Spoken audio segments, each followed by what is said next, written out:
जैसे ही भारत के वजीर आज़म नरेंद्र मोदी अमेरिका से निकले और वो इजिप्ट जा रहे हैं। अगर आप ये देखें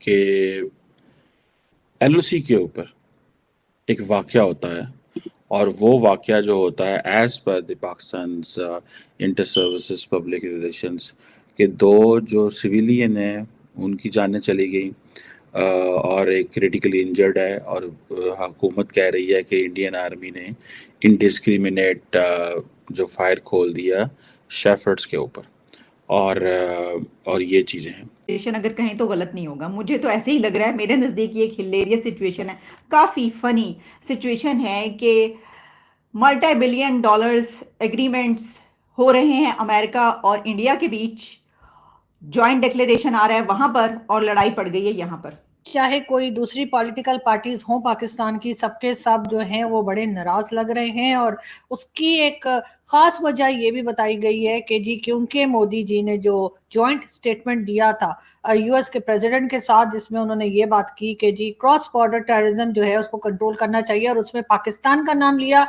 दोनों लीडर्स ने, चाहे वो अमेरिका के हों चाहे वो इंडिया के हों, और इस चीज को लेकर पाकिस्तान काफी अपसेट है। पाकिस्तान को ये बात अच्छी नहीं लगी। वैसे मोदी जी ने क्या समझा था कि वो इस किस्म की बात करेंगे तो सरदार बहुत खुश होगा, शाबाशी देगा। जाहिर है सरदार नाराज होगा, और सरदार नाराज हो ही गया है। इन दोस्तों, पाकिस्तान ब्रेकिंग न्यूज चैनल में आप सभी का हार्दिक स्वागत। जैसे ही प्राइम मिनिस्टर नरेंद्र मोदी का यूएस दौरा समाप्त हुआ, वैसे ही एलओसी के ऊपर फायरिंग शुरू हो गई। ऐसा आरोप पाकिस्तान के डीजीआईएसपीआर में अपने प्रेस कॉन्फ्रेंस में लगा दिया।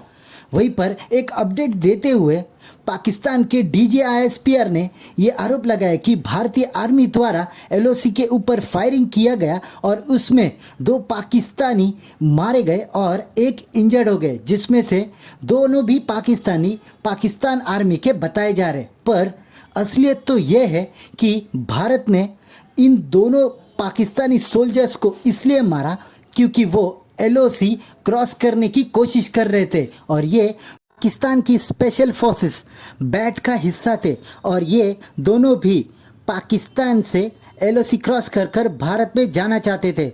पर इसको अलग रंग देते हुए डीजीआईएसपीआर ने इनको शेपर्ड्स बना दिए और एक ढिंडोरा पीट दिया कि इंडियन आर्मी ने वहाँ पर रह रहे शेपर्ड्स के ऊपर हमला किया। पर असलियत तो कुछ और ही है, और इसलिए अब इंडियन आर्मी ने भी इसके ऊपर रिस्पांस देते हुए कहा कि अगर कोई भी एलओसी से भारत में एंट्री करने की कोशिश करेगा तो उनके साथ यही हासिल होगा। और भारतीय आर्मी ने पाकिस्तान आर्मी को ये भी कहा कि अपने ये दोनों भी आर्मी के लोगों की बॉडी तुम तुरंत लेकर जाओ। पर इसके ऊपर ना पाकिस्तान आर्मी ने कुछ जवाब दिया, ना ही पाकिस्तान गवर्नमेंट ने। ऐसे ही वीडियो को अंतिम तक देखते रहिए, लाइक कीजिए, शेयर कीजिए और सब्सक्राइब कीजिए मेरे चैनल को, और बेल आइकन दबाना बिल्कुल भी ना भूले, और आपकी जो भी राय हो उसे कमेंट बॉक्स में ज़रूर दे। धन्यवाद। अब ये जो अगर आपको याद हो कि फरवरी 2021 में दोनों मुल्कों ने जो 2003 का जो सीज फायर एग्रीमेंट था उसको इन्होंने जिसे कहते हैं ना रिकमिट किया था। इसके ऊपर उन्होंने बात की थी और उन्होंने कहा था कि ये जो कोर इश्यूज हैं हम उनको अंडरमाइन करेंगे। अब इसमें ज़ाहिर बात है, वो क्या कहते हैं, समझने वालों के लिए इशारे काफ़ी होते हैं। अगर तो ये तासुर लिया जाए या ये बात की जाए कि जो फायरिंग है वो शेफर्ड्स पे हुई है, तो क्या ये मिसकैलकुलेशन है इंडियन साइड से? क्या इंडियन साइड ये समझती है कि ये जो शेफर्ड्स थे, क्या वो उसको फौजी समझते थे या इंटेलिजेंस वाले समझते थे? क्योंकि जब इस तरह की चीज़ें होंगी तो मिसकैलकुलेशंस है ना। क्या शेफर्ड्स पे हमला करना जायज़ है, या क्या इंडियंस ये समझते थे कि ये लोग जो हैं ये इंटेलिजेंस के लोग होंगे या फौज के लोग होंगे? ये जारी बात है, एक मिसकैलकुलेशन है, ये कैलकुलेशन है, whatever India thought. Multi billion dollars agreements हो रहे हैं अमेरिका और इंडिया के बीच, जॉइंट डिक्लेरेशन आ रहा है वहां पर और लड़ाई पड़ गई है यहाँ पर।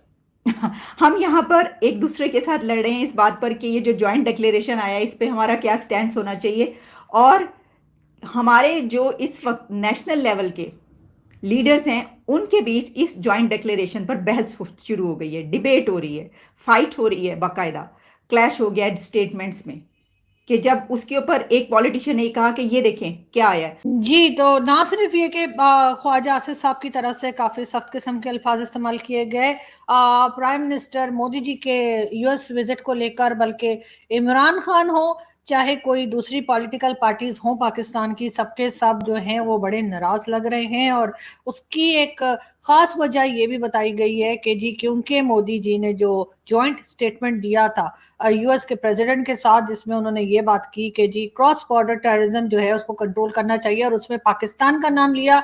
दोनों लीडर्स ने, चाहे वो अमेरिका के हों चाहे वो इंडिया के हों, और इस चीज को लेकर पाकिस्तान काफी अपसेट है। पाकिस्तान को ये बात अच्छी नहीं लगी। वैसे मोदी जी ने क्या समझा था कि वो इस किस्म की बात करेंगे तो सरदार बहुत खुश होगा, शाबाशी देगा। जाहिर है सरदार नाराज होगा, और सरदार नाराज हो ही गया है।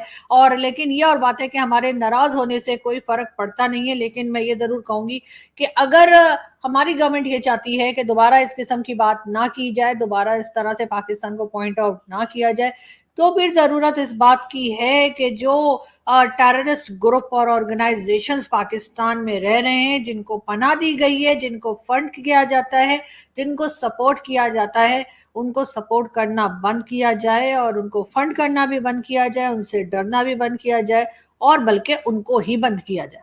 तभी ये कहानी जो है ना वो कुछ ठीक होगी, और जो है वो हमारे लिए थोड़ा, यानी पाकिस्तान में रहने वाले लोगों के लिए कुछ बेहतरी आएगी। लेकिन जो क्वेश्चन है ना, वो क्वेश्चन ये नहीं है कि वहां पे क्या हुआ है।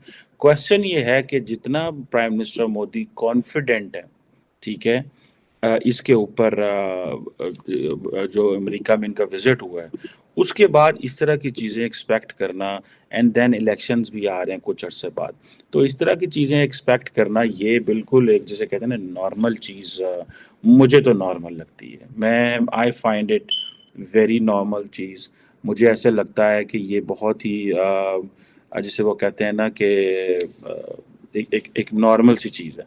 ये एक ऐसी चीज़ है कि जिसको आप ये कह सकते हैं कि उन्होंने ये महसूस किया, उन्होंने ये देखा कि भाई एक तरफ पाकिस्तान का जो वज़ीर ख़ारजा है वो ये कह रहा है कि देखें, जो मोदी ने कहा छोड़ें उसको, जो बाइडेन ने कहा छोड़ें उसको, हमें इंटरनेशनल पॉलिटिक्स की तरफ नहीं जाना चाहिए।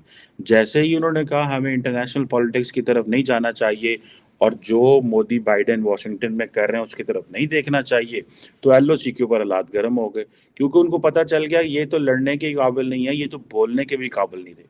सो ये in other words this is a calculation from India. India ने बड़े आराम से कैलकुलेशन की है। उनको पता है कि हम 31 MQ जो वो रीपर ड्रोन्स खरीद रहे हैं $3 अरब के, जनरल इलेक्ट्रिक के साथ वो F414 फाइटर जेट इंजन बनाएंगे इंडिया में। इंडियन जो शिप यार्ड्स हैं उनके ऊपर यूएस नेवी आएगी, सर्विस रिपेयर हर चीज़ उनको देगी इंडिया के अंदर आके। तो उन्होंने कहा यार ये कौन है फिर, ये तो वज़ीर ख़ारजा कह रहा है बोलना ही नहीं है, पाकिस्तान का वज़ीर ख़ारजा कह रहा है बोलना ही नहीं है, छोड़ो यार ये क्या करना है अब इनको, पाकिस्तान को इस हवाले से बात ही नहीं करनी चाहिए। उधर से IMF ज़ाहिर बात है फंसा के बैठी हुई है। मोदी साहब वहाँ पे कह रहे हैं कि अमेरिका और इंडिया जो है ये आर्टिफिशियल इंटेलिजेंस है। जैसे AI की बात होती है तो वो कहते हैं अमेरिका और इंडिया ही AI हैं, यही आर्टिफिशियल इंटेलिजेंस है। सो ये साइंस एंड टेक्नोलॉजी के ऊपर जो है वो रिलेशनशिप जो है वो बेस है।